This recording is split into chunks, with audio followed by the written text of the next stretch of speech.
Feeling inspired by hosts Ron and Tyler to work on your health? The MovieBuffs podcast is brought to you by Time to Train Fitness, your home for on-demand workouts for every level of fitness. Exercise with amazing certified instructors that want you to push through any barriers. At Time to Train Fitness, you'll find quality workouts across 6 class formats, including indoor cycling, HIIT, bar, yoga, strength training, and dance cardio. Stream brand new classes releasing every week in our 450 plus on-demand workout library. Use the link in the description to view all of the membership options and to start a free 5-day trial. Get ready to press play on your next workout. Hey everybody, Ron Jam here, and I'm excited to talk to you today about our sponsor. For any of my fellow fitness buffs out there who love to train, you also know that hard training leads to aches and pains, and that's why I love today's sponsor, Royal & Pure CBD. Their philosophy is to enhance your life with pure ingredients that you and your pet can feel good taking. Royal & Pure products combine the healing properties of hemp-derived CBD with other active botanical ingredients to enrich your daily activities and ease the aches, inflammation, and pains that come from being active, aging, or just daily life. I use their salve on all my achy spots, especially on my recovery days, and I always use their PM tincture to help me get a great night's sleep and recover to hit it hard the next day. They're offering our listeners 20% off at checkout by using code RONJAM20. So if you're interested in checking out their great products and seeing just how helpful they can be, visit royalandpure.com and use code RONJAM20 at checkout for 20% off. Okay, time for the show. Nobody, every single portion. Up and down. Okay. Hello. What is up to all my fellow film and fitness freaks, fanatics, and aficionados? Welcome back to the latest and greatest podcast in the world. That's the strongest podcast in the world about movies. We're the MovieBuffs podcast, and you are in for a treat today, as this week we are finally discussing a sexy ass movie. You may have noticed I was in the middle of Genuine's Pony, which is a sexy ass song, and that is in honor of this week's sexy ass movie. I'm surprised Tyler finally wanted to talk about this. I don't know what came over him, but I'm talking about a little 1999 Cinemax mystery classic about a couple of, good-looking dairy farmers that are caught up in a love triangle. A little film called Cream, starring Patricia McNamara, Roger Buckenstein, and of course the late great Jackson Fitzsimmons. That's right, everybody. This is Cream. Tyler, do you have anything you want to add about the movie Cream, and what made you want to talk about it today? I was actually going to go with what you talking about, Footloose, but please continue. Oh, yeah. So Cream, I'm surprised they kept the series going as long as they have, especially with the NC-17 and X ratings. But Tyler was insistent we talked about it. So Tyler, let's start our first ever Skinemax episode on Cream. Yes. That was good. Yes. And man, I'm glad we talked about this. I didn't get it until the end, and so I thought I would just say yes. I even forgot the and. I don't do improv. All right, everybody. So this week we actually are going to be covering the movie Scream. Tyler just updated my notes. It's Scream. So I'm going to go ahead and cut that opening because that's embarrassing. Tyler, how's it going today, man? I'm glad that we're back and recording after a little vacation. Hey, what vacation? I saw an episode every week. It is. We did get an episode last week that we will plug later, but glad to be back and talking about MovieBuffs podcasting. Me too, man. I had a great time on my vacation, but it feels good to be back. It feels good to get on the phone, get on the seat, get on the pod here. For all the listeners out there, a little inside baseball. Tyler and I have been on this call for 45 minutes. Just chit-chatting, shooting the shit, and now we're finally starting to record. So if we sound tired or we just quit about 15 minutes in, you know why. Now I think Tyler quit. Hello, Tyler. You want to get us started with some news, bud? I will start us with some news. And this one is actually something that I didn't really see anything until scrolling through MovieWeb and reading about it. But Amelia Clark, made famous from Game of Thrones, Khaleesi, she was on the set of MCU's Secret Invasion. So Ronald, I'm going to kick it to you on this. Any speculation on who she is playing? I think she's playing Sarah Connor from Terminator Genisys, just like she did in that movie about the Terminators. Who do you think she's playing? I have no idea, because I think she's playing Khaleesi again. She's replaying them? Yeah. No, I mean, she literally could be anyone or anything, right? Because it's about a secret invasion. So who knows? You think she's a Skrull already? I think if she's the main character, there's going to be a third act, or I guess episode 6 of 8 twist, where she is revealed to be a Skrull. Maybe she doesn't even know it. Maybe that's why the invasion is so secret. Maybe we're getting activated sleeper operatives from the Skrull Empire, maybe some evil Skrulls sent to take down Earth, and she might think that she's uncovering it when in fact she is a part of it and doesn't know. I just came up with that. You're welcome.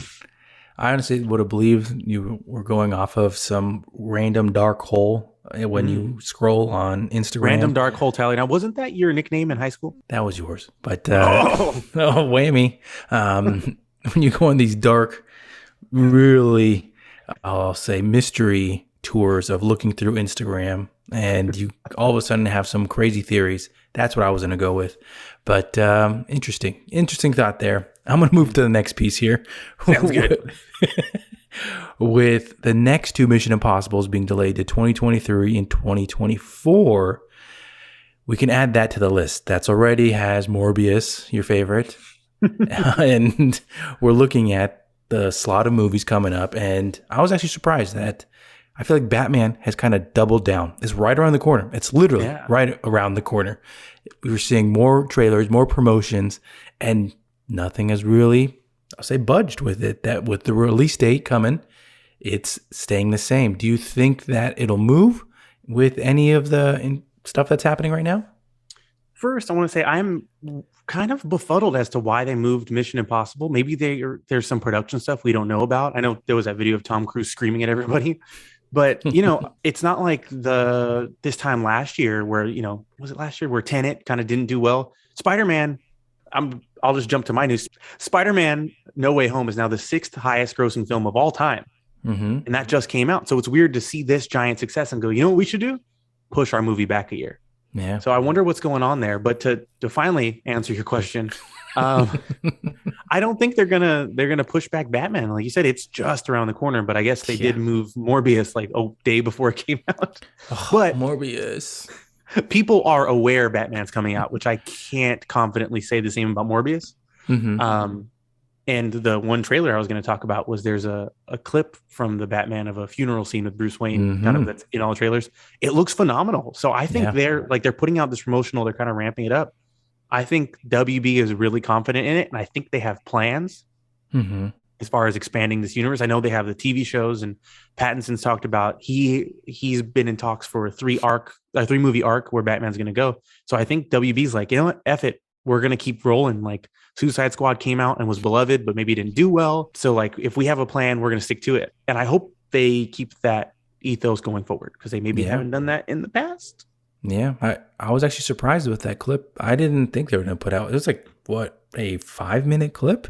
Yeah, it was surprisingly long, which was also your nickname in high school. Woo! Yes. Oh, man. Zing. But that was, like you said, it's a very well made. It's interesting, and it definitely got me excited already. I'm gonna move on again now. We're moving on to switching universes here. MCU stuff. Winston Duke, guy that plays M'Baku, he got a recent pay increase for Black Panther 2. Does this play into any speculation or theories you like for Black Panther 2? Yeah, that tells me that his role or his classification in the cast or in the call sheet has bumped up.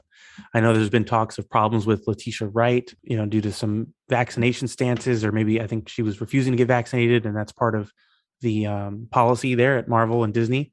And I know that I don't know if that was it. That's just what I've heard. But there's also been a few other random shutdowns, and maybe it's that something along those lines. So they obviously casted him in that position, being a very capable and charismatic guy. I mean, you've seen him in some other stuff, but I think they casted him with the idea of maybe growing his character out if he's responded to well. And because of, like the movie Us and his response in this movie, they're like, you know what, since X, Y, and Z have happened and, some tragedies, like, let's beef it up. Let's see what he can do. People like them. So I'm excited to see what Winston Duke can do. And I think just purely based off appearance, he's a guy that you see with his, his weapons and stuff. You're like, this guy looks like he can kick some ass. Let's see what he's got. Yeah, agree. I saw a fan theory or a theory that my man Charlie put out about him stepping into the role of Black Panther until a baby supposedly that came about. can come of age. So him kind of stepping into that role, being a mentor, but until T'Challa's child comes of age to be Black Panther. So, I mean, they went to him and they kind of set that up in the first one. They went to him to be that person that, you know, he's on their side, will fight with them, aligning his outlook on everything. So it'll be interesting to see. I hope that this movie is good. I really do. I think they're getting put into a very tough situation already with everything. So to hear cast issues, delays, all that kind of stuff just really puts them behind the 8 ball. But I'm hoping they pull through on it. Yeah, and I think one of the things that lends credence to what you were saying is that historically in the comic books, M'Baku's character is a straight up villain, not anti-hero, not reluctant hero. He's just a straight up villain. So when they immediately cast him as kind of, no, he's a rival for the throne, but only in the way that's allowed, and then for him to help him at the end, they kind of already showed their hand a little bit that he's going to have a bigger role coming forward. So exciting stuff. Good insight into the comic realm right there. Next piece here, James Gunn. Interesting piece, and I'm going to spin it once I finish here, but in an article he said that he would need 500 million to make his version of Guardians 3. Of course, there was some explanation of it. Him just basically saying how when he's giving a budget of 200, 250, whatever it is, he has to write a script that will fit that. And in his mind, with all the craziness that goes through it and effects, all that kind of stuff, how he's going to shoot it, who he wants to cast, all that kind of stuff, his vision he would need 500 million, which is just crazy and insane. But in previous episodes, Ron and I have talked about the future of Hollywood and big budget movies and changing the way that they film them, changing their budgets, all this kind of stuff. It's something to think about. But any guesses, Ronald, on what movie in the future could push the 250, 300 mark again? Definitely whatever the next Avengers crossover is probably going to cost that. That's what I had. I mean, even when we talk about with the, I always forget the volume, with those LED screens that they use for Mandalorian and that kind of technology, even with that, like we talked about, it can bring production budgets down, but you got to realize that all those backgrounds that are being projected, somebody still had to be paid to take the time to make them. And now they have to have them rendered in advance. So sometimes that could even maybe push the budget up, at least on the front end, because you have to have everything prepped, because you can't just like, we'll figure out what's in the background later. It has to be there. And, usually where VFX in movies get bad is because, everybody who does it professionally knows what they're doing, but it costs money to give them the time to do it well. Yeah. So when you're committing to having the screens to film with, you have to have all that money and all that time committed up front. So I think even using that, we're getting close to these $500 million movies. And speaking of advancing technology, I know James Cameron, I think they said that the budget for the current slate of avatars that he's making for, I think, Tyler's stepdad. He's the one who watched him. Big fan. Big fan. Shout out to that guy. The slate of new avatars he's making for Tyler's stepdad, I think they said it was about $1.5 billion they used on those movies, because I'm sure you've seen the behind the scenes stuff. They're underwater. They're in all kinds of crazy shit. So yeah, I think it's coming around the block very soon. Yeah. One other movie that I put on there for my notes was potentially X-Men. What about that? Oh, I could see that, especially with, we know the history of the X-Men being a huge franchise. And when Marvel finally gets their hands on them, I don't see them having any, after all this, they're edging us with it. They don't want us to get there. They're holding us off the edge about when they're going to introduce them. So I think they're not going to be gentle. They're going to come in guns blazing, spraying all over our faces, giving us the X-Men. Maybe X-Men. They'll probably give us like an X-Men Fantastic Four crossover in the Secret Wars with a bunch of Spider-Man and the Multiverse of Madness, because I think that's where this current phase is ending, is the Secret Wars, where they're going to take maybe like a Toby and bring him into the main universe, because all these universes are going to collide and they're going to fight in Battle World and everything's going to end, but then it's going to keep going, obviously. See what happens in Ron's head? Insane. Yeah. Insane. Just came up with that. This is what he does all day, just going through fan theories. Insaneness. Okay. You should hear what else I do. Next piece of news here, and it's not really news. If you watch Succession, The main character, Brian Cox, or that's the actor that plays the older gentleman, he, in an article called, in an interview, he called Johnny Depp overrated. I don't really have a question for you on this. I just thought it was kind of funny. So you're saying that Brian Cox called Johnny Depp overrated, and they're both fighting over who has the better porn name? That would actually make the article more entertaining.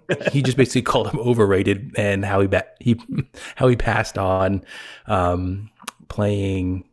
What's the character in Pirates of the Caribbean? It was like Ricardo Montalban, the dad character. He passed on it because he thought it was basically a stupid role. I mean, I think he called it like a meaningless role, but calling Johnny Depp overrated, funny. And that's my news on that. Nice. Actual piece of news that we can get Ron to laugh about and make some jokes is I think I got this from, might have been Charlie. He was talking about this alternate ending of Eternals, one of our favorite movies of 2021. Yeah. Fantastically filmed. And in this alternate ending, it was more with Harry Styles, but the bigger piece was that the Earth ended. Basically, the Earth ended, exploded. And then they go into talking more about Harry Styles and him being a Prime Eternal. Spoiler alert. Yeah. But in this alternate ending, it's basically them rebooting the Eternals and then shipping them off to another planet. And when I was listening to this, I honestly thought like I was on crack or something. I was like, why would this like be an alternate ending? Like it just started to sound honestly like DC. Like I was like, this is just like too confusing. You guys already made a bad movie. Why would you make an alternate ending like where the Earth just explodes? How does that connect to the rest of the universe then? Yeah, exactly. With like the multiverse stuff, it just makes a DCU turn in my opinion. But do you think with this alternate ending coming out, do you think that would have made it more entertaining, or do you think that they would have figured out how to roll that out into a future movie? I think that would have made it more interesting, but I don't know if it, because it would just leave you, like we said, just like, what the hell's going on? Are all the other heroes dead now? Like, yeah, exactly. How was there a Spider-Man movie coming out in 3 months?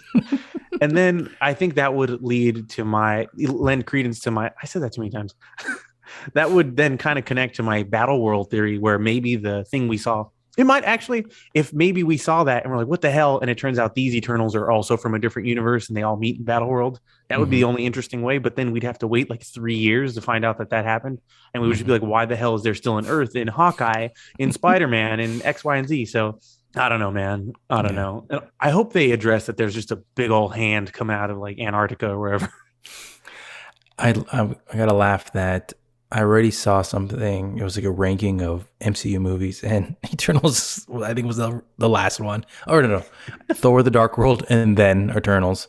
So poor Eternals. That's all the news that I got, Ronald. Let's hear yours. That's all you got. Well, in my notes here, it says something Joker, something who gives a F. But Tyler, I don't know why you're talking so vulgar. No, the thing I want to talk about was a little snippet of an interview that Willem Dafoe gave. Where he said that he would like to be the Joker, which is something everyone's kind of always said. Like, you know, just like with the Green Goblin, he's got that face, that long smile and the acting range where he can be really scary and he can do lots of stuff. But the thing he said was, here, let me read it to you. He said that there is something interesting about if there was a Joker imposter. So it would be possible to not have dueling Jokers, but someone that claims to be the Joker that isn't him. And that opens up the possibility of an interesting story, particularly if you had Joaquin's Joker, and then you had someone who was either imitating or riffing off of him. I fantasized about that. But other than that, I'm not ready to talk to anybody about it. But so what do you think about the idea of Willem Dafoe playing an imposter Joker or something along those lines in the next Joaquin Phoenix movie? I mean, I believe they already greenlit that sequel. And we haven't heard about, I feel like, the Joker in a while with Joaquin. Yeah. And I can only imagine what they're going to go through with getting a script that they're all happy with. And that Joker movie was, I believe, the best movie of that year. And I don't remember what won at the end. I'm drawing a blank there, but very well made. I think that kind of reminded me, and you will definitely know more on this than me, but with the, let me think, the cartoon versions, I feel like they had a storyline like that, didn't they? There is a book called The Killing Joke that one of the Joker's possible backstories is he's a failed stand-up comedian who gets involved with some mob stuff and starts killing people. And then there was a cartoon movie version of it, yes. I believe I saw some of that on HBO. I believe they have them up there. Yeah. And I've watched some of that. So, I mean, maybe they already got that idea. Yeah. One of the things about that book, though, is in that story, the Joker is actually telling his origin to somebody, and he gives multiple different ones. And he says, if I'm going to have a backstory, I'd prefer it to be multiple choice. So one of the few interesting things I think they can do with a sequel is maybe to have Joaquin Phoenix be in his jail cell that, spoiler alert, he's in at the end of Joker, and reveal that everything that happened in Joker 1 was a story he's telling somebody. And they're like, well, that's not the name we have on file for you. He's like, well, that's my real name. And they can say, well, that person, Arthur Fleck, doesn't exist. He said, well, let me tell you another story then maybe. And the next movie can also be that, where he's giving a backstory. And what I would love to see is there is no way for them to really connect this Joker to a Batman, since they showed Bruce Wayne, he was like 8, would be maybe to have it down like this scene takes place closer to modern day, where he's talking about his background. And he maybe is assaulted by a different Joker who might be a more comic-y Joker, or that, and it kind of comes together that way, where this man isn't Arthur Fleck. The story he told us was him trying to get his therapist to feel bad for him, whom then he kills and escapes. And there's a Willem Dafoe guy that's been out on the streets pretending to be a Joker. And we could have something like 3 Joker storyline, which just wrapped up late last year in DC Comics, where 3 different iterations of the Joker attack Batman, and one of them's a criminal, one's the comedian, and one's a psychopath. Wow. And they all fight, and spoiler alert, 2 of them die, and ends up back up with just one original recipe evil Joker. I think again, a you're lot welcome, of people guys. would be excited for that, though. With what Todd Phillips has started, I think a lot of people would be excited. Like maybe that little Bruce Wayne we saw was Bobby Patton Pat, and that story that we heard, though, was from the Joker's perspective, so it didn't quite go down that way. Maybe the dates were even off, and they could all line up in modern day. Because if that were Robert Pattinson, who was 8 in, what was it, 1984? I don't know if anyone else is better at math than me, but I think that'd make him close to 50, right? So it doesn't really work timeline wise. But oh well. My other news, I already talked about that Spider-Man has now hit the 6th highest grossing film of all time. And does that make you? Does that surprise you, Tyler? No, I think everybody is excited about it. The only thing that I have to say about it was, I think SNL did a skit. I didn't see it, but basically joking about if people stopped seeing Spider-Man, the latest round of coronavirus would just end, the Omicron. But a lot of people have seen it, so yeah, it's for a good reason. It's a good movie. All right, that's all the news I have. The one trailer thing I wanted to discuss, we already talked about, which was that clip from the Batman. Do you have anything to add about the clip? I would say the one thing I would add was that it really does play into everything we've heard about Bruce Wayne not being so interested in being the philanthropist, not being, as grounded as you see with different iterations of him. He's very young, and I think that we're going to see, as just how the director has been talking about, Matt Reeves, we're going to see a different Batman that we haven't seen in any other movies, which I think will be a breath of fresh air. That is, even though it does look very dark, we're going to see something new. And I think we're also going to see some great visuals. I feel like we've only seen like a split second of it, but I feel like Gotham almost becomes flooded, and oh my goodness, like just seeing that split second, I'm like, whoa, like what is that? I want to know more. So I'm very interested to see it before I head out of town that weekend. Yeah, just one of the things that you had mentioned is I am excited that they're playing their cards very close to the vest on what's going on in this movie. I know there are some rumors that I will not say out loud because that makes them closer to being real. But there's a lot of stuff that we don't know about this movie. We really don't know the plot other than Riddler's being a dick. But yeah, I'm excited to see this kind of. We've seen Batman Unhinged before with the Batfleck version, but I feel like that one was taken so far kind of out of what we'd expect to see as a Batman. It kind of it definitely is an entirely different feel than this. So Yeah. I'm looking forward to it, but that's just a guy who is sitting in front of a shelf full of Batman stuff. So don't listen to me. Tyler, what do you got next? We're going to be moving on to our skit for the episode. And for this one, we're going to see how Ron and his crystal ball works. If it's strong today on the 25th of January, if he can foresee into the future. So I was watching I think it was a Looper video, and it was talking about the top 10 upcoming 2022 movies that are already hated. How angry does that sound? So what I got wrapped up for Ronald today is I have 10 movies that I'm going to read through. So round one, Ronald's going to quickly say if it is in a flop or not. So we're going to bring back that flavor, flop or not, for very quickly. Round two, I'm going to kick it to Ron and see what his top 3 busts are from this list and why. And then lastly, Ron is going to give his best guess for which movie doesn't get a follow-up. So potentially just ends it, just kills it right there because it's just so bad. You ready, Ronald? I'm ready to bust. Okay, so round one here. Quickly, flop or not. Death on the Nile. Flop. Uncharted. Flop. DC League of Super Pets. Not. Ooh. Indiana Jones 5. Oh, that's tough. Not. Ooh. Transformers Rise of the Beasts. Not. I feel so bad. Morbius. Flop. Jurassic World Dominion. I love Jurassic Park movies, but I hope this one flops because they're getting dumb. Minions: The Rise of Gru. I hope it flops. I'm tired of seeing Minion memes. And then lastly, Fantastic Beasts: The Secrets of Dumbledore. They're still making those? Yes. It's Harry Potter, so not. I actually have one more. Avatar 2. I hope for everybody's sake that it doesn't, since they spent like $20 billion on it.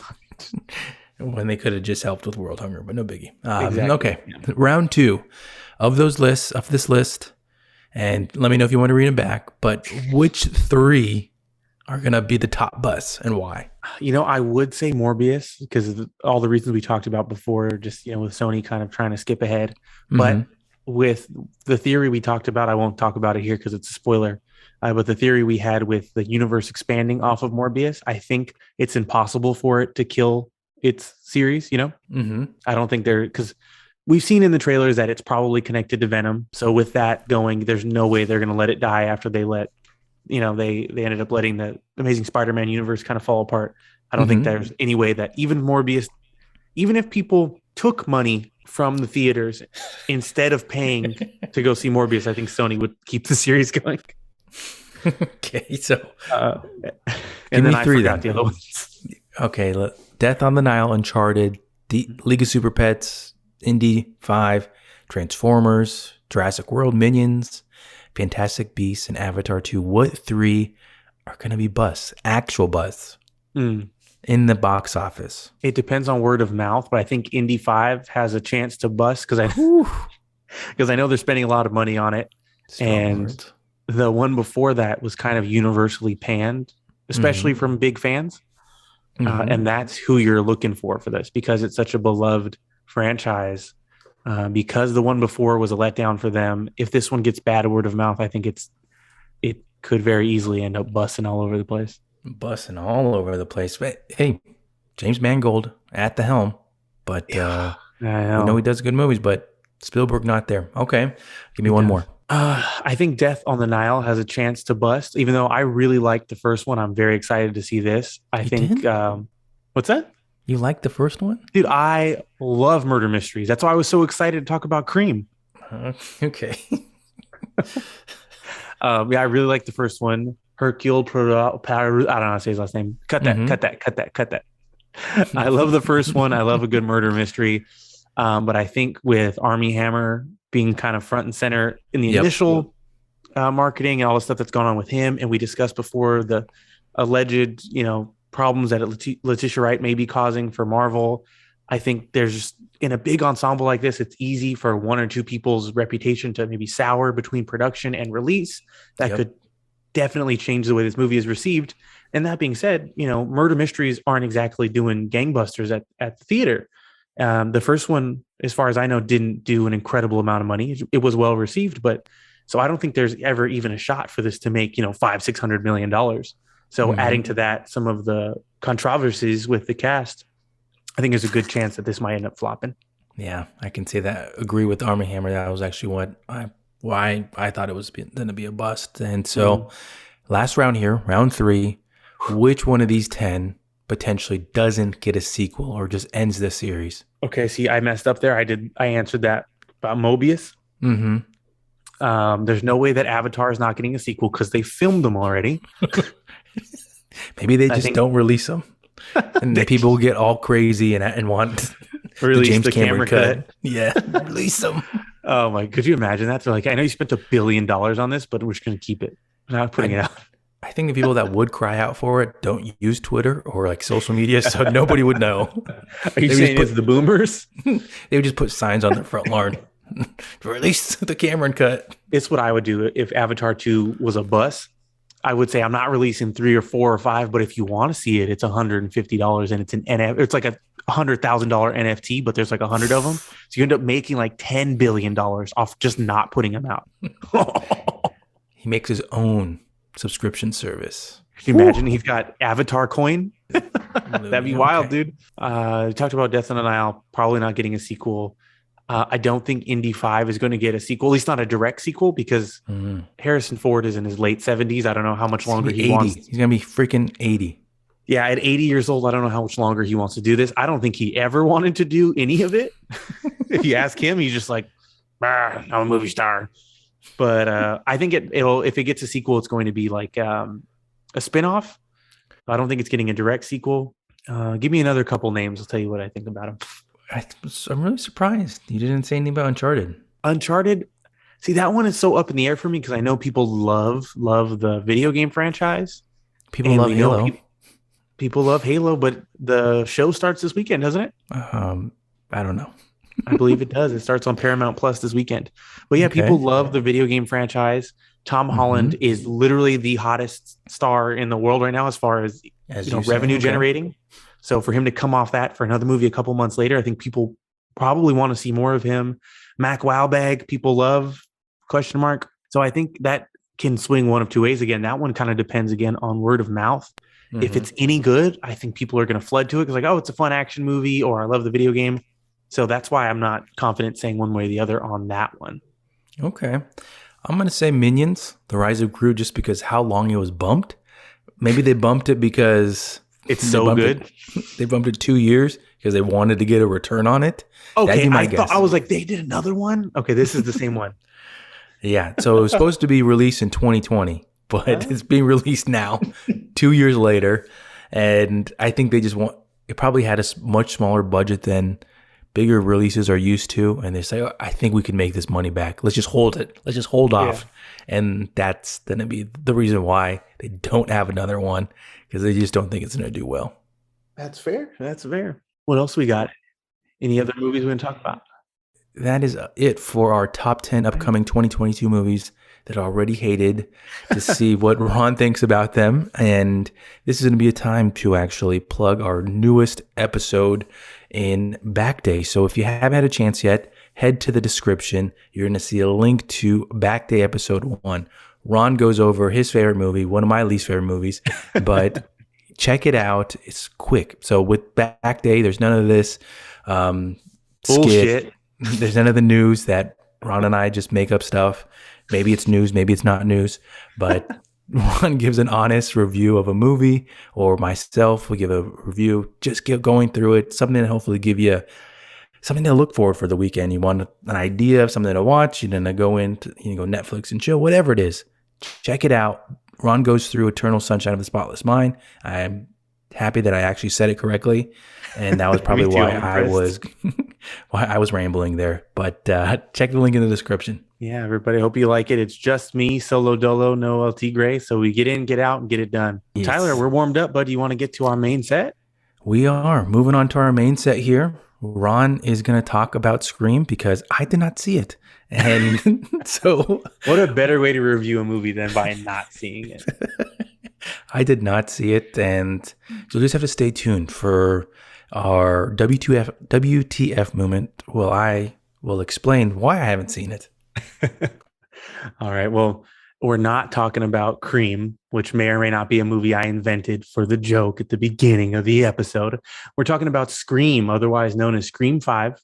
It's a slasher film directed by Matt Bettinelli-Olpin and Tyler Gillette, and written by James Vanderbilt and Gary Busick. The reason I made sure to say their names is because though it's the fifth installment in the series, it's the first one to not be directed by Wes Craven, who did pass away in 2015. So a lot of people were really concerned about, where this franchise was going to go after his passing. Wes Craven, of course, being the famous director of Nightmare on Elm Street, creating that series, created this. The series has kind of always been a bit of a wink and a nod, a bit of a fourth wall break, a retrospective, a satire, if you will, on the horror genre. So people were worried about, bringing new directors in a new direction. Will they stay true to what the series has done? And we'll discuss whether or not that happened a little bit later. But the film is directed to Wes Craven, and it stars Melissa Barrera, Mason Gooding, Jenna Ortega, and Jack Quaid, alongside Mary Shelton, Skeet Ulrich, Courtney Cox, David Arquette, and Nev Campbell, who all reprise their roles. I'm not going to tell you how Skeet Ulrich is in it, because if you've seen any of them, he is Billy Loomis, and he does die in the first one, which was 25 years ago. I don't know. Anyway, so just like always, a new killer has donned the Ghostface mask and begins to target a group of teenagers in the town of, I forget what's the name of the town. But anyway, so it follows along the lines of the Scream premise. Tyler, do you have any questions about the Scream premise or anything like that? Having seen the first three, I didn't see the fourth. I didn't even know they made a fourth, which is kind of bad. Woodsboro, California, the town of Woodsboro, California. I do actually have one question for you before you jump into more information with this, and it will actually lead you into your spoiler-free review. Nice. And with this being kind of a reboot, more just kind of going with the characters though, but introducing some more new characters. But the team for this, do you think it's warranted? Did they do enough in this? Now, before watching some behind the scenes and some interviews for this, I wasn't familiar with the team behind it, but in watching the interviews, I found out they're the people who did Ready or Not, starring Samara Weaving from a few years ago. Have you seen that movie? No. It's excellent. It's one of my favorite horror movies I've seen in a while. It's kind of a slasher trope. It's a really interesting movie. It's about this girl who marries into this really wealthy family, and there is a tradition they have where their fortune is built on a gaming empire. So they sell board games and all this kinds of shit. So the night of getting married in the family, you have to roll the dice and play whatever game is told, because supposedly this family sold their souls to a demon to get their fortune. Well, unfortunately for this girl, the dice lands on hide and seek. So the rules for this hide and seek is the family has to kill you before the sun comes up, or they all die. And that's where the movie takes place. So it's really fun and inventive and great dialogue and all that. So when I found that out, and with what I saw in this movie, I do think they are competent, and I think they make well-written and well-paced films. And I think Ready or Not, just like Scream, does take a meta look at horror and at some of the tropes of the genre. And staying spoiler-free, this film, just like all of them, it comments on its peers, and more specifically, its place in a horror series. So Scream 1 was all about slasher movies, right? Scream 2 was all about the tropes and the trials and tribulations that come with making a sequel. Scream 3 actually took place on the set of the sequel of a movie about the events of Scream 1 in the universe. Scream 4 was all about the long-running sequels and what happens when you try to shift the narrative and change stuff. And now Scream 5 is all about the trend we see in Hollywood, which is the requel, where you get these soft reboot sequels that jump ahead in time and feature the original legacy characters, but also try to say something new and become a little more socially aware, kind of looking at what they've done with the Halloween series, bringing it back and kind of just jumping straight ahead and keeping Laurie Strode, but also introducing all these new characters, and with stuff like Predator and all of that kind of stuff. So I think it does a really good job of staying true to the spirit of the franchise in that way, by sticking to the meta commentary on the genre itself. Now, again, without going into any spoilers, I don't feel it does a whole lot new outside of sticking to the script, but that's not really what people are going there for. It's the fifth movie in a horror franchise. You want to see it stick kind of faithfully in the ways that matter to the formula and the ideas that brought you there in the first place. And I think it does a great job of that. I definitely left not feeling I wasted my time. I had a good time with it. And I'm just going to bring out my recommendation. I say go see it, especially if you're a fan of horror movies or the Scream series in general. And I won't give any spoilers because the whole fun of Scream movies is the whodunit. So that's my whole recommendation. Boom, I'm good. What about Jack Quaid? How do you do? Who? Randy Quaid's son, Jack Quaid? I think you said Jack White. I'm like, from the White Stripes? I mean, good music, but not in this movie. Jackie Quad. You know what's weird? Everybody talks about his dad being Dennis Quaid, but his mom is Meg Ryan, and no one ever mentions that. Yeah, that's true. It's kind of weird because she's super famous. Yeah. But he was good. It's nice to see him. You know, I know Tyler watches The Boys. I like him in The Boys. Mm-hmm. He's good in this. You know, obviously he has a particular look where he's kind of the more bookish, nice guy, and he plays that still, but it's fun to see them have kind of riffs on it because it is a Scream movie. They talk about like, oh, well, the nerd boyfriend, watch out, and or he's gonna die because he's a nerd, you know, that kind of stuff. So it's fun. And yeah, I think he did a good job. One of the standouts for me was Jenna Ortega. She's going to play Wednesday Addams in an upcoming Addams Family television series for, I believe it is Netflix. She's in the second season of You. She's in an upcoming HBO Max movie called The Fallout. And she's a young actor and she kills it. I think by far her performance was the best of the new cast. Everybody is an older cast. Obviously they've done this 5 times. They're going to be good, but Jenna Ortega was definitely a standout for me. She literally killed it or figuratively killed it? I'm not telling. Oh, whammy. But Jenna Ortega plays the younger sister of our main character, played by Melissa Barrera, who people might know from Vita and In the Heights. But anyway, Tyler, so are you going to see this movie now that I've recommended it? If it comes onto a streaming service, probably not. Even if it comes on a streaming service? Probably not. Oh my God, Buzz. I'm going to drive to your house in Redacted and I'm going to make you watch it. I'm going to hold your eyelids open on the corner of Redacted and Redacted, and we're going to enjoy it together. It's not like I don't watch horror films anymore. Horror films? I'm not saying that this one is bad because I haven't seen it. I think that its previous movies do not work well for me seeing this one. I think we were joking about this before, how before we recorded our last episode, was it? Yeah, my wife went out of town and I should have had a list of movies I need to still watch. She does not enjoy horror films, and I still haven't seen like Us. I haven't. Oh wow! So you don't know what I'm talking about when I say Winston Duke is really good, huh? Yeah, I haven't seen It. Second It. There's a whole handful of movies I just haven't seen yet. Dude. And now I got to stop you. You keep saying horror films, and so I'm worried about what type of websites you're on. Or do you mean horror? I was going to make a joke, but no, I'm not going to. Yeah, I can cut it. Or will I? And a little inside baseball for the listeners. Tyler is 2 weeks behind on listening to his own show, so I can leave whatever the hell I want in here, and he won't know. That is true. That's bad. So you're not going to check it out, is what you're telling me? Probably not in the next 2 to 3 years. Well, you know what that makes me say, Tyler? That makes me say WTF. And I guess that brings us to our next segment, Tyler's WTF moment of the week. That was a good one. That was a good one. Look at that. Thanks, man. I'm hard about it. Ooh, I'm dripping. Oh, well, for this week, and I was so excited. I was even texting Ron about this one because I'd put on a movie, and I'm going to save this, my Ridley Scott moment when I shit on him. I'm going to save that for 2 weeks from now. So make sure you tune in for that one. But this one is actually about AMC. And Ron and I joke quite a bit about the popcorn that I like to get from AMC and all that kind of stuff with sneaking goodies in and Dolby Cinema and how much I love it.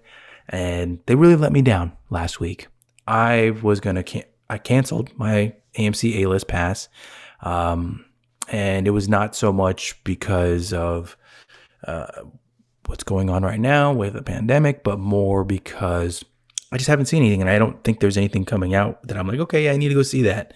So why not just save 20, 40 bucks in the meantime? And I haven't seen anything since we saw Matrix, which was last month. And so I haven't been in quite a while. I wasn't using it, and I missed that opportunity to cancel it by about 8 hours. I think it was 8 hours or 9 hours. And I was like, damn it. So I contacted AMC, and I even told them, I admit, it was my bad. I missed canceling it last night.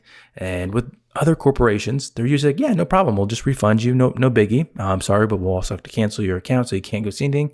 Yeah, cool. Awesome. Thank you for helping out. And in contacting AMC, they refused to give me my $20 back.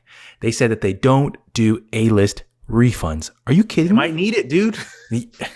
Well, it might be their rent money.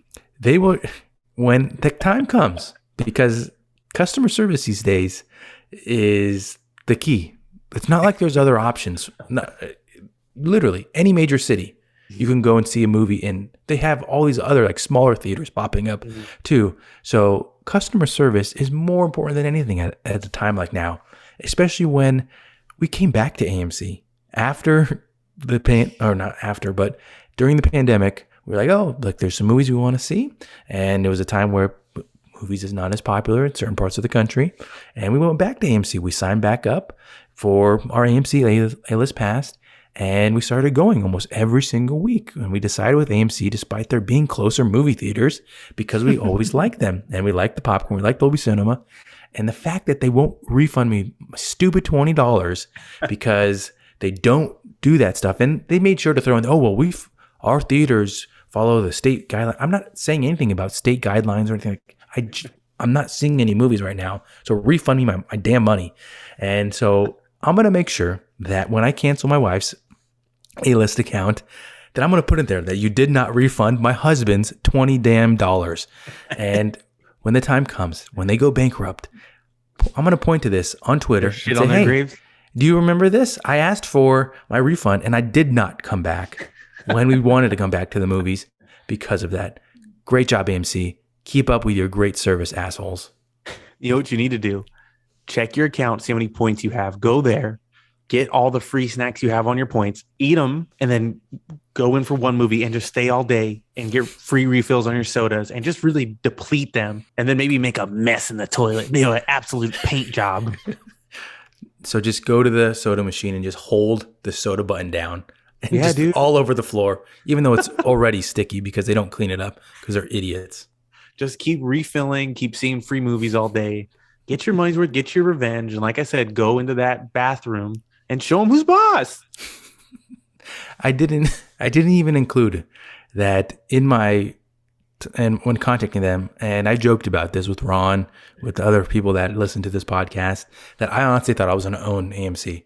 Like going into Matrix, like leaving it, I was like, holy crap. Like that was the most disgusting experience I've ever heard or ever experienced. Like the theater was packed of people just coughing nastiness. Like and I'm not trying to go into a whole spiel about the pandemic and coronavirus, but if you're sick, stay the hell home. Don't go to the damn theater where it's a locked in confined space. Stay home. It's that easy. And I was like, man, I'm going to freaking own AMC right now. They let in all these sick people and they don't even clean up after. Oh, I can't wait to own this chain of theaters. Then you could yell at yourself. Well, it sounds like you got pretty hot there with your rant about AMC, Tyler. It's got to be time to cool down, right? I definitely need to cool down. Let's cool you down. But so let's talk about what we're watching. What are you watching? Oh, man, I had to write a list for this. And especially since we last binged a couple series. Last weekend was Ozarks. Are you a fan? Oh, yeah, I've seen all of them. I don't know if you're being serious or not, so I'm going to continue. Oh, yeah, I've seen them all, yeah. No, I haven't never seen it. Do you watch Afterlife? Oh, yeah, I've seen them all, eh?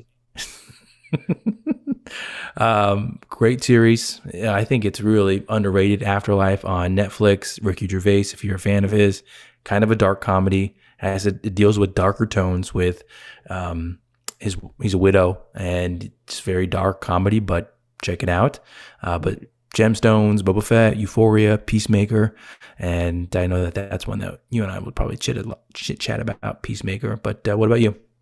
Yeah, we'll definitely do a Peacemaker episode down the line. I'm also watching that.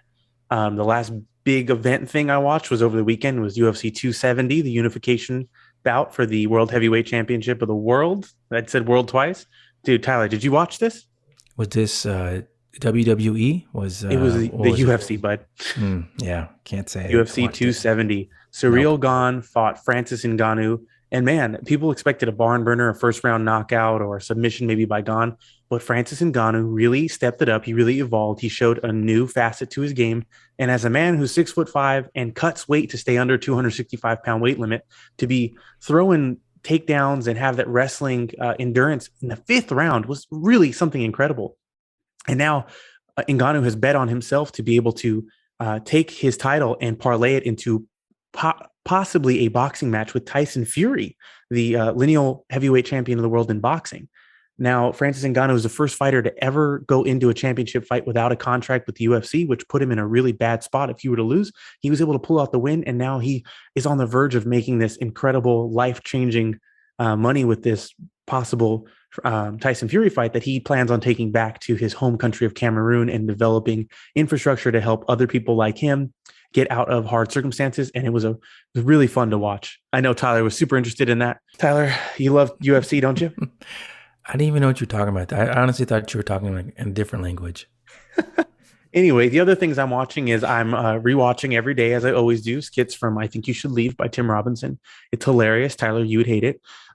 Sounds about right. I'm working my way slowly through the live action Cowboy Bebop. I am a huge fan of the anime. The show itself, it's good. I really like John Cho as Spike.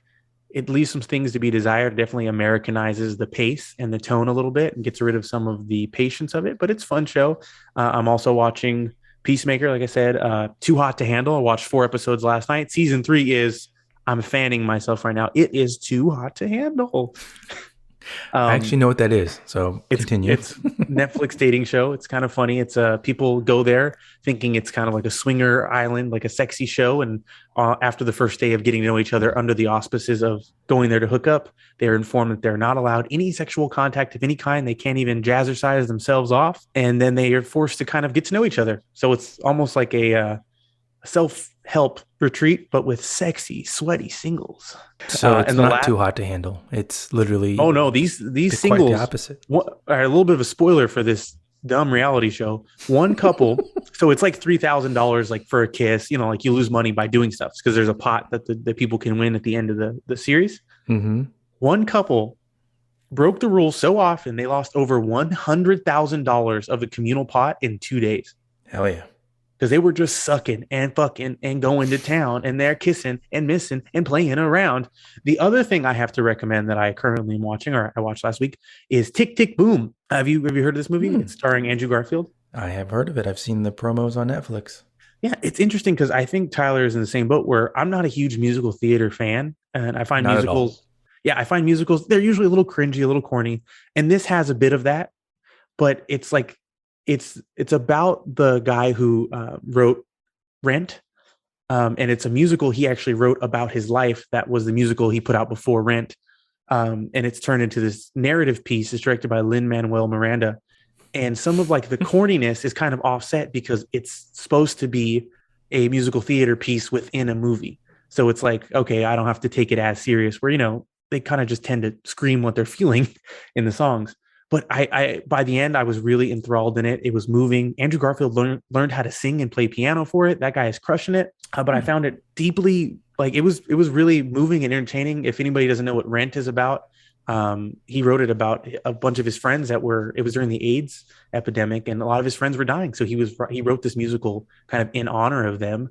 And spoiler alert, it became one of the biggest musicals of all time. But unfortunately, the man who wrote it died of an aneurysm the night before it came out. So this is the movie version of the play and musical he wrote about his own life right before that. So it kind of knowing how it's going to end for his life, to see all the ups and downs, it's really hard. And then you do see him interact with his friends who ended up passing away of the AIDS virus right before he wrote the show about them. So it's it's a whole lot of emotions and a lot of stuff, but I found it super entertaining. Maybe you'll check it out. Maybe you won't. Tyler, I think Sonia would like it. I don't think you have the patience for it. I will not be watching that. And thank you for giving me a reminder to give my weekly plug for my wife, that she's a fan of the show. So I have to make sure that I give her one shout out. And I don't watch musicals. I am forced to watch one a year, whether it's live or on TV. And it's usually the most painful hour and a half or 3 hours of my life. You know what's interesting is, as somebody who really loves all things, media, television, whatever, I've never seen any live drama or theater or anything like that. So maybe next time you guys go to a live one, invite us. And my wife, hello, and that was my shout out to her. Hi, babe. We'll fly out there and we should all go together because I really want to check some out. No, that even though I would love to see you, I don't want to go. Dude, I'll make it so much more fun, because what if I just get on stage and I join in? Yeah, and get arrested, but that's fun. That's the fun part. You can bail me out. I'm gonna borrow some money. All right, so that's what we're watching. I talked a lot more than Tyler did, but who knows? Who knows if I'll leave it all in? I guess it's time for our post-workout takeaway. Tyler, do you have anything to add for our post-workout takeaway? Yes. So our one time to actually talk about things within our realm of education. And so we have talked about this time of the year being times when people are usually starting and stopping. And about right now is when they're stopping their typical workout programs that they started at the beginning of the year. But the one tip I have for you, if you are in that boat that you just started at the beginning of the year and already you're like, dang, this sucks. Create workouts that you like. That's really the important thing right there. There's a myth out there that, workouts, it has to suck. You have to be in pain. You have to be sore. No. What about that makes you think, I want to come back. I want to sign up for this tomorrow. Don't get me wrong. There are some sick people out there that enjoy the pain, that love puking after workouts, but the overwhelming majority of people, they don't. They dread working out. So do something that you like. Whether it's cycling, whether it's lifting weights, whether it's running, do something you like. You like to take classes? Please, feel free. Take as many as you want. Do it, dance it, Zumba it up. Have a great time. Just keep coming back. Let's hear yours, Ron. Well, if only we knew of an excellent service that provided on-demand workout classes. I just don't know where one would be at. Maybe they should check the ads at the beginning of the episode to find out. Yep. That's my takeaway. Well, everybody, thank you so much for listening and joining us today. You could have been anywhere in the world, but you're here with us and we appreciate it. Please be sure to follow us on Facebook and Instagram at MovieBuffs_podcast. If you like this episode, share it. And if you hate this episode, share it even more. Do it as a prank. I don't care. But just make sure to leave us a 5-star review on any of your favorite platforms, because it really does help. We appreciate you all spending your time with us. Check our description to find links to Backday, to all our other episodes, and to all the wonderful companies who help us keep these mics hot. Tune in next week when... Okay, bye.